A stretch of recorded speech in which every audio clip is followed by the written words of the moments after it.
für richtig hältst. Ob du glaubst, dass ich fleißig gewesen bin, dass ich gearbeitet habe, dass ich mich in diesen Jahren für dich eingesetzt habe, dass ich anständig meine Zeit verwendet habe im Dienste meines Volkes. Gib du jetzt. दोस्तों वैसे तो Adolf Hitler और Albert Einstein दोनों ही माजी के काफ़ी जानी मानी शख्सियात हैं, लेकिन क्या आपको पता है कि माजी में इन दोनों शख्सियात के दरमियान एक संगीन इख्तलाफ और नज़रियाती जंग भी छिड़ चुकी थी, और ये इख्तलाफ बहुत ही संगीन नौयत का था। नाजरीन, अडोल्फ हिटलर जिसने अपनी सियासत का आगाज़ एक बहुत छोटी सियासी पार्टी से की जिसका नाम था जर्मन वर्कर्स पार्टी। ये वही पार्टी थी जो बाद में जर्मन नाज़ी पार्टी के नाम से जानी गई। हिटलर उस वक्त इस पार्टी में प्रोपेगेंडा इंचार्ज था, लेकिन जल्द 1921 में इसे पार्टी ने सरबराह मुंतखब कर लिया। अडोल्फ हिटलर जो जर्मनी में इनकलाब लाना चाहता था और अपने पावर की बेस पर तमाम ममालिक पे कब्ज़ा करना चाहता था। हिटलर की जुल्म की दास्तान इतनी वसी और अरीस थी कि इससे हर कोई डरता और छोटे मुल्क इसकी दहशत से बिना लड़े ही सरेंडर कर देते। और दूसरी तरफ एल्बर्ट आइंस्टाइन जो कि एक साइंटिस्ट था और अपनी साइंस और टेक्नोलॉजी की वजह से दुनिया में अपनी कौम को एक अजीम कौम बनाना चाहता था, मगर अपने मुल्क में होने वाले फसादात से आइंस्टाइन और हिटलर के दरमियान इख्तलाफ बढ़ते जा रहे थे। आज की इस वीडियो में हम इन दोनों शख्सियात के दरमियान होने वाले वाक़यात की हकीकत आपको बताएंगे, तो स्टे ट्यून गाइस। दुनिया के सबसे famous scientist Albert Einstein. Einstein ने शुरू से ही बड़े ओपनली और पब्लिकली क्रिटिसाइज़ किया हिटलर की पार्टी को। जर्मनी के शहर बर्लिन में वाक़ एक यूनिवर्सिटी प्रोजियन एकेडमी ऑफ साइंस में आइंस्टाइन पढ़ाया करते थे, और हिटलर के पावर में आने के बाद आइंस्टाइन ने वहाँ से इस्तीफ़ा देने का फ़ैसला किया और जल्द ही जॉब से रिज़ाइन दे दिया, और ये भी कहा कि मैं इस मुल्क को छोड़कर जाना चाहता हूँ।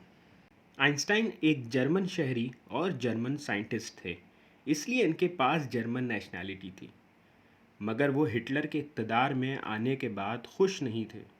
इसलिए उन्होंने ये भी कहा कि मैं जर्मन सिटीज़नशिप भी छोड़ना चाहता हूँ। मैं इस मुल्क का शहरी हरगिज़ नहीं रहना चाहता जहाँ हर शहरी बराबर ना हो। इसी दौरान जर्मनी का मीडिया जो हिटलर के पैसों पर चलता था, उन्होंने जी भरकर आइंस्टाइन को डिफेम किया। आइंस्टाइन के ख़िलाफ़ फ़र्ज़ी ख़बरें छापी गईं और इनके ख़िलाफ़ कार्टून बनाए गए, जिसका मकसद था जर्मन आवाम के दिलों में इनके लिए नफ़रत पैदा की जा सके। इनके इतने अजीब अजीब कार्टून्स छापे गए जिसमें इनकी फ़ोटो ज्यूज़ जैसे बनाई गई, क्योंकि इस वक्त नाज़ी जर्मन में ज्यूज़ को बहुत क्रिटिसाइज़ किया जाता था, और यहाँ तक कि बर्लिन में नाज़ी पार्टी के लोगों ने आइंस्टाइन के बहुत सारे रिसर्च पेपर को भी जला डाला था, और कुछ अखबारों ने ये तक भी लिख दिया था कि आइंस्टाइन कम्युनिस्ट पार्टी के साथ मिलकर साजिश करने में लगे हुए हैं, और इसी तरह उन्होंने आइंस्टाइन को पब्लिक एनिमी बना डाला। नाज़ी के प्रोपेगेंडा मिनिस्टर जोसेफ गोबल्स ने फ़ोटो दिखाई आइंस्टाइन की, जिसमें उन्होंने टाइटल लिखवाया नॉट येट हैंग्ड, यानी कि इनकी जान को भी ख़तरा था। इसीलिए वो जर्मनी छोड़कर बेल्जियम भाग गए। वहाँ इनको बेल्जियम रॉयल फैमिली की तरफ से सिक्योरिटी फराहम की गई, और इसी दौरान 30 अगस्त 1933 को आइंस्टाइन के एक करीबी दोस्त थियोडर लेसिंग का मर्डर कर दिया गया, क्योंकि यह मर्डर नाज़ी एक्सट्रीमिस्ट की तरफ से था। जिन लोगों ने इनके दोस्त का मर्डर किया उनको बहुत सराहा गया जर्मनी में, क्योंकि इनके मुताबिक ये एक बहुत अच्छा काम था।